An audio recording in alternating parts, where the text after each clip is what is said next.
I feel absolutely fantastic tonight. Nice to be here on Conga TV and you guys coming on out and enjoying the great music of El Rey del Timbal Tito Puente and on my new stuff on Tito Puente Jr. stuff this evening here in Fort Lauderdale.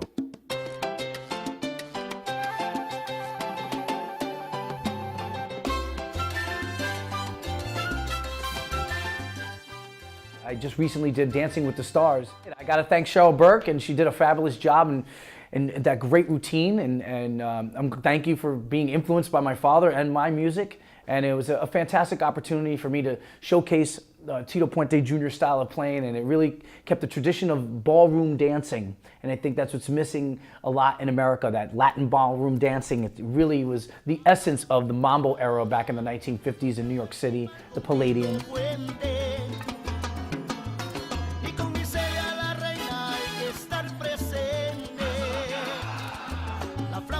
The producers really enjoyed having Latin artists perform, such as myself, Ricky Martin, Carlos Santana. You know, they're bringing that whole Latino vibe to the show and the program. But it was an opportunity of a lifetime, and I really enjoyed it.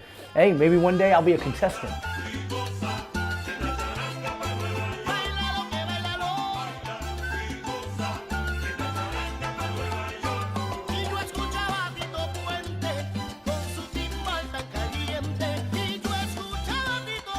My Twitter followers tripled, and of course my Facebook likes, you know, and even the website. My website got a lot of hits too, gotmambo.com, and it's nice seeing the old school Latin artists come out on Twitter or Facebook or use the social media sites such as YouTube to promote their shows and to plug their events and where they're going to be at. It really works for me. I like doing it, and it drives record sales, and it does really well.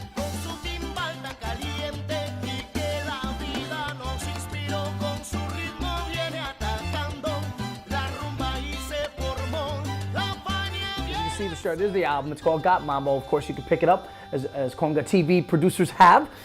It's a fabulous record, and I consider this a Mambo record. And the difference between Mambo and Salsa, I don't know if there's really different, but Salsa is a tomato sauce that you go to a Mexican restaurant and you put your potato chips in too.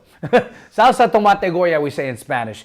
The real essence of this music and what it's really described as originally from the Afro-Cuban style of playing this music is mambo, rumba, cha-cha-cha, guanguancó. It's from the Yoruba tribe religion, and it became Afro-Cuban sound, and that's what they called it. But today they use a popular term is salsa. That was, of course, invented throughout the 70s and 80s through Mr. Johnny Pacheco and the Fania All-Stars, and they created this sauce, if you will, of music, and they called it salsa. But this is the authentic sound of this music. It's called mambo music, and if you look up the word mambo in the dictionary, it shows that the mambo is actually a section and a part of each song that really gets people excited to dance.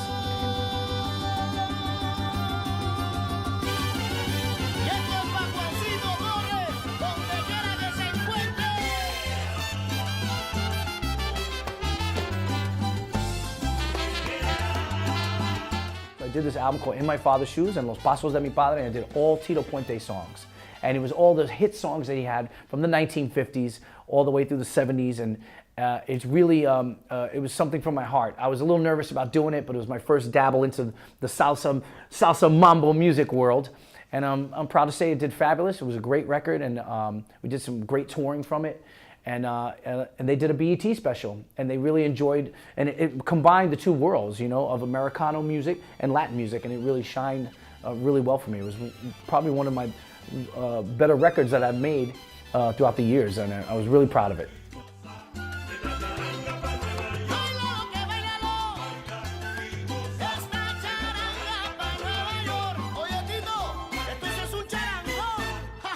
I think we're waiting for that right moment to come up with some good screenplay and something good that can come out of watching the life and legacy of Tito Puente. You know, I think the whole spirit of my father was Latin music, being born and raised in a poor community of Spanish Harlem, New York, and rising up, you know, through the trials and tribulations of growing up in the 1920s and 30s.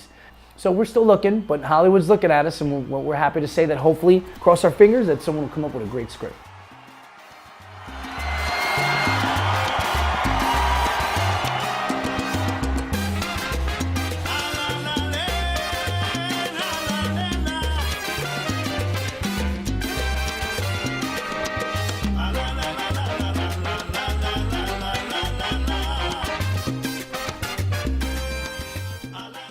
When you come to a Tito Puente Jr. concert, not only you get to dance, but you get an educational process too. And it's great because I think it's important for the youth of today to understand and remember who Tito Puente was.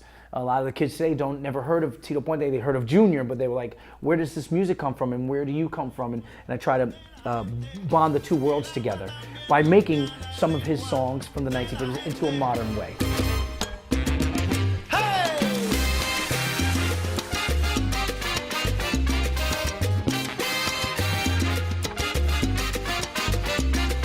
The music is timeless. When you come to the Puente Jr. concert, you'll hear some timeless songs that everybody knows the words. We've traveled around the world and go figure, we've been to Japan and China and Korea and places that you couldn't even imagine, Nepal just recently, and they didn't even know the language, but they knew the words to the songs, and it's in Spanish, and people just love dancing, and they gravitate towards it.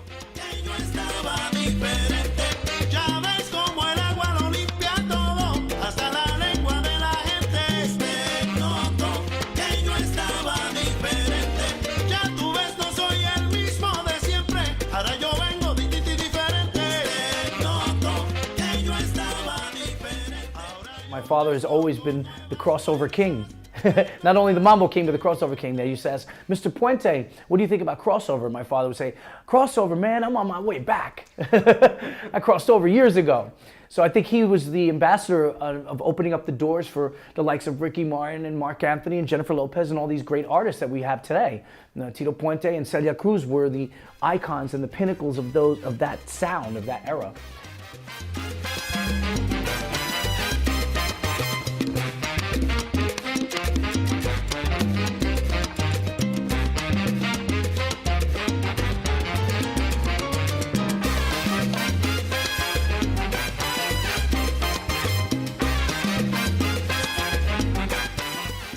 I got a whole new generation of people loving Oye Como Va. It's one of those songs that are just timeless and people love it.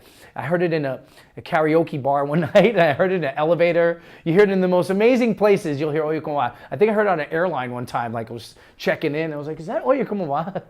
It's one of those songs that just penetrate and travel around the world. It's one of those tunes that really, really is a remarkable hit that my father created from that cha-cha-cha feel. Oye, como va, sing it! Absolutely, it's my father's signature standard song. It's part of our repertoire. It's always been. My father called it the money song. It's one of those songs that just universal language. Everybody knows the lyrics and the tune. And my father wrote the song way back in the 1960s. And of course, the great Carlos Santana did this awesome remake in a rock version in the 70s. And the song has been timeless. It's been timeless. I actually recorded it back in 1996, and I had a #1 hit in a dance version. I did like a dance version, so the nightclubs really enjoyed it.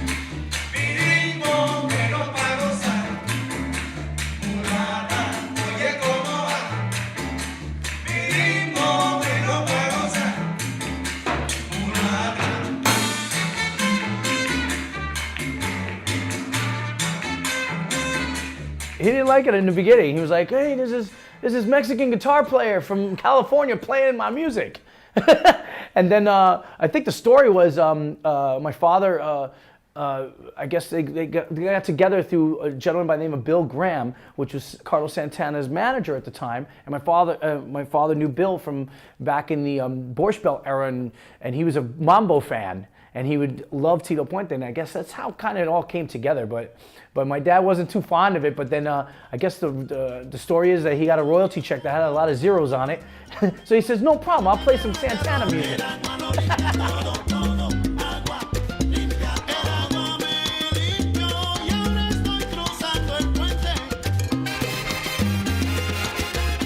The next record I'm doing right now, we have all the songs kind of put it together right now. We just compiled it. I'm doing 3 of my father's original songs from the 1940s. This is stuff that's really, really old, but I'm modernizing it with a rearrangement. And then we have 2 songs that are complete at this point, original tunes. And I'm working with Marlo Rosado, who just won recently the Grammy Award this year for Best Tropical Album of the Year with his album Retro and his group called La Rigueña. So I'm really excited to have Marlo producing my next record.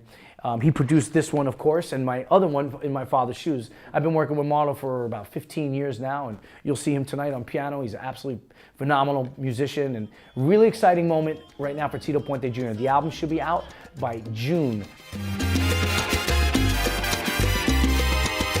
Thank you, Conga TV. I appreciate your time for coming out here to the concert. I want to see you guys dancing. I want to see you on Conga TV. Pick up Got Mambo and make sure you put on your dancing cha-cha shoes tonight. For me, Tito Puente Jr. Wepa!